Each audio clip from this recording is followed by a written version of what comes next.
তো গাইস দেখেন, তো আমাদের সাথে দ্বিতীয়বার ওই ঘটনাটা ঘটার কারণে আমরা এবার কয়েকজন মিলে দেখেছি। তো বিষয়টা যাচাই করার জন্য আমরা সবাই ছড়িয়ে ছিটিয়ে গিয়েছি এবং আমরা দেখার চেষ্টা করছি যে আসলে বিষয়টা কি এখানে।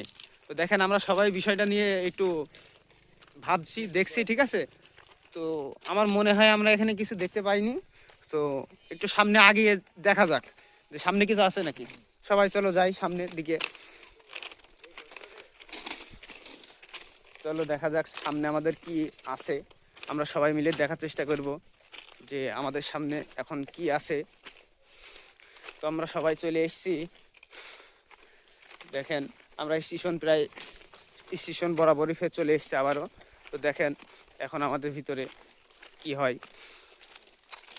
লা ইলাহা ইল্লাল্লাহ মুহাম্মাদুর রাসূলুল্লাহ, লা ইলাহা ইল্লাল্লাহ মুহাম্মাদুর রাসূলুল্লাহ, লা ইলাহা ইল্লাল্লাহ, লা ইলাহা ইল্লাল্লাহ মুহাম্মাদুর রাসূলুল্লাহ। তোমরা কিছু দেখেছো? সবাই দেখেছি। হ্যাঁ, সবাই কি দেখেছো? এ বিরাট ভয় পাচ্ছে ভাই। এসে ভাই এসে সেকেন্ডে এখানে থাকলে সত্যি বুঝি সত্যি ভাই সবাই- আমার ভয় করছে ভাই, বিরাট ভয়। আমি তো এখানে তো দাঁড়াতে পারছি না, ওর ঠ্যাং ম্যাং সব কাঁপছে। এখানে তোমরা কি দেখলে? এখানে ছিল, গুম হয়ে গেল, চোখের সামনে থেকে মিলিয়ে গেল, চোখের সামনে থেকে মিলিয়ে গেছে। তো ভাই এখানে দেখেন আমাদের এখানে সবাই ঠিক আছে ভয় পাচ্ছে। তো আমরা বাড়ি যাব এখন, ঠিক আছে, আমরা আর এখানে থাকবো না। চলো আমাদের এখানে থাকা চলবে না, চলো আমরা এখানে বাসার উদ্দেশ্যে রওনা দেবো এখন, চলো।